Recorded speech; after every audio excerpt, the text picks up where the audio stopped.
بسم اللہ الرحمن الرحیم۔ باب توم، ولادت مبارک اور ابتدائی زندگی۔ حضرت محمد صلی اللہ علیہ وآلہ وسلم کی مبارک تاریخ ولادت ہے 12 ربیع الاول عام الفیل کا 50واں دن۔ عیسوی کیلنڈر کے مطابق مبارک تاریخ 22 اپریل 571 بنتی ہے۔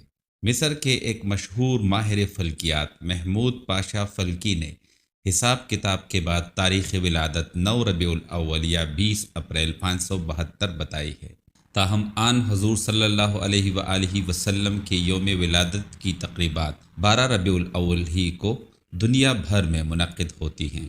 آن حضور صلی اللہ علیہ وآلہ وسلم حضرت اسماعیل علیہ السلام کی مشہور و مبارک نسل سے تھے۔ حضرت اسماعیل علیہ السلام حضرت ابراہیم علیہ السلام کے سب سے بڑے بیٹے تھے۔ نام محمد کیوں رکھا گیا؟ آن حضور صلی اللہ علیہ وآلہ وسلم کے دادا حضرت عبد المطلب قبیلہ قریش کے بڑے نامور سردار تھے۔ انہوں نے ہی اپنے پیارے پوتے کا نام محمد رکھا تھا۔ محمد صلی اللہ علیہ وآلہ وسلم عربی لفظ ہے جس کے معنی ہیں جس کی بہت تعریف کی جائے۔ ان دنوں ایسا نام عام نہیں تھا، اس لیے جب اس غیر مانوس نام کے بارے میں ان سے پوچھا گیا تو حضرت عبد المطلب نے فرمایا، میری خواہش ہے کہ آسمان پر اللہ اور زمین پر لوگ اس نومولود کی تعریف کریں۔ تاریخ میں حضرت محمد مصطفیٰ صلی اللہ علیہ وآلہ وسلم کو متعدد پیارے ناموں سے یاد کیا جاتا ہے۔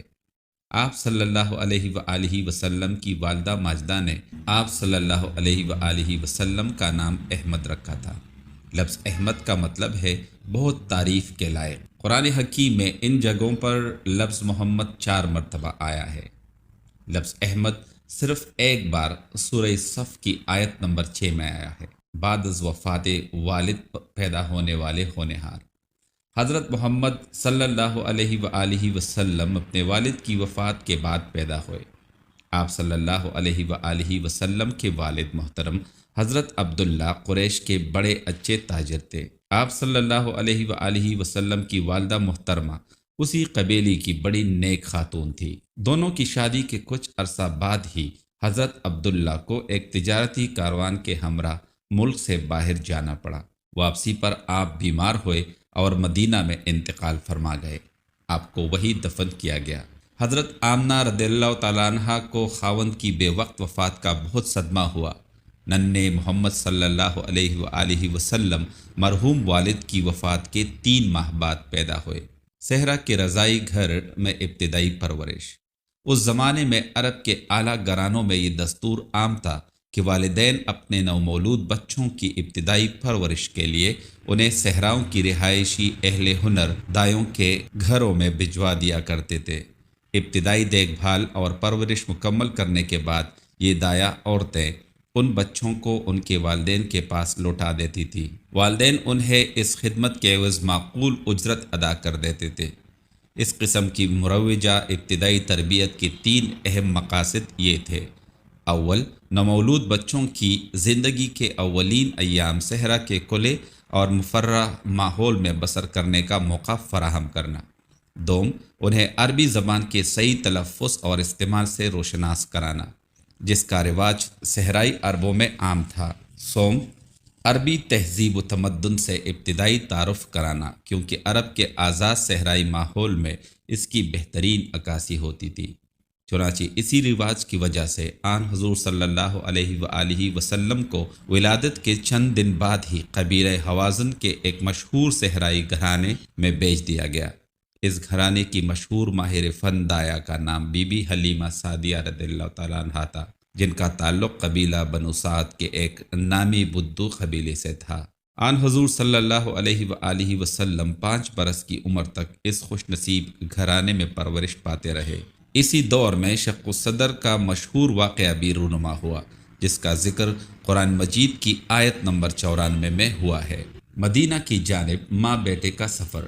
جب آن حضور صلی اللہ علیہ وآلہ وسلم کی ابتدائی صحرائی تربیت مکمل ہو گئی تو بی بی حلیمہ سعدیہ رضی اللہ تعالیٰ عنہا نے انہیں مکہ میں ان کی والدہ کے سپرد کر دیا۔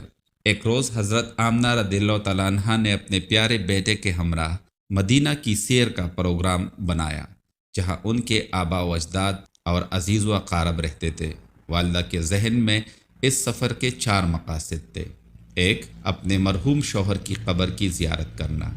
2، مدینہ میں چند روزہ قیام کے دوران اپنے بھائیوں اور دوسرے رشتہ داروں سے میل ملاقات۔ 3، آن حضور صلی اللہ علیہ وآلہ وسلم کو اپنے ماموں، پھوپھیوں اور ان کے آل اولاد سے متعارف کرانا۔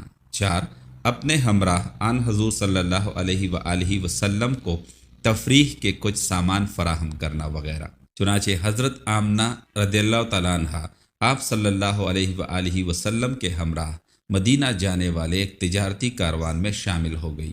ان کی خاندانی کنیز ایمن بھی ان کے ہمراہ تھی۔ کاروان مدینہ کی جانب رواں دوا ہوا۔ چند دن بعد یہ لوگ مدینہ پہنچ گئے۔ مدینہ میں مختصر قیام کے دوران آن حضور صلی اللہ علیہ وآلہ وسلم رشتہ داروں سے میل جول اور تفریحوں میں شمولیت سے بہت لطف اندوز ہوتے رہے۔ ہم عمر بچوں کے ساتھ کھیل کود سے آپ صلی اللہ علیہ وآلہ وسلم بہت محظوظ ہوئے۔ اسی دور میں آپ صلی اللہ علیہ وآلہ وسلم نے پیراکی بھی سیکھی۔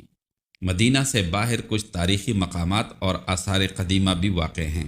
آپ صلی اللہ علیہ وآلہ وسلم ان کے معائنے سے بھی بہت خوش ہوئے۔ سفر واپسی کے دوران والدہ ماجدہ کا انتقال۔ مدینہ میں میل ملاقات اور تفریحوں سے ماں بیٹا کافی محظوظ ہوئے۔ پھر والدہ ماجدہ نے مکہ واپس لوٹنے کا پروگرام بنا لیا۔ بدقسمتی سے ابھی یہ لوگ مدینہ سے ذرا دور ایک گاؤں ابوا تک ہی آ پہنچے تھے کہ حضرت آمنہ شدید بیمار ہو گئی۔ وہ بیماری سے صحتیاب نہ ہو سکی اور آخر کار انتقال فرما گئی۔ انہیں ابوا گاؤں میں ہی دفن کر دیا گیا۔ ننھے محمد صلی اللہ علیہ وآلہ وسلم پر گویا قیامت ٹوٹ پڑی۔ وہ بے حد افسردہ اور بہت زیادہ سہمے نظر آنے لگے۔ حضرت آمنہ رضی اللہ تعالیٰ عنہ بہت متمدن اور مہذب خاتون تھی۔ آپ شعر بھی کہتی تھی۔ اپنی ایک نظم میں انہوں نے کہا تھا، کس مقدس ہستی کو جنم میں نے دیا ہے، ایک روز تو آخر میں نے بھی مرنا ہے ضرور، پر یاد میری زندہ و تابندہ رہے گی، میں نیکی و خیر چھوڑے جاتی ہوں پیچھے، کس مقدس ہستی کو جنم میں نے دیا ہے۔ پیاری والدہ کے اچانک انتقال نے ایک اچھے بھلے تفریحی سفر کو ایک بے انتہا غمگین المیے میں بدل دیا۔ ایمن نے معصوم بچی کی بہت تسلی و تشفی کی اور انہیں صحیح و سلامت واپس مکہ لے آئیں۔ گھر پہنچتے ہی وہ سیدھی سردار عبد المطلب کے ہاں پہنچی اور انہیں اس سانے سے آگاہ کیا۔ یہ جانکاہ خبر سنتے ہی دادا پر غم و حسرت کے پہاڑ ٹوٹ پڑے۔ اس ثانیہ کے بہت عرصہ بعد تک بھی وہ یاس و حسرت کی گہرائیوں میں ہچکولے کھاتے رہے۔ اب ان کا زیادہ وقت اپنے یتیم پوتے کی دیکھ بھال میں صرف ہونے لگا۔ سردار عبد المطلب ننھے محمد صلی اللہ علیہ وآلہ وسلم کی دیکھ بھال میں کوئی کسر نہ اٹھا رکھتے تھے۔ وہ سارا وقت آن حضور صلی اللہ علیہ وآلہ وسلم کی دلجوئی اور پرورش میں مصروف رہتے تھے۔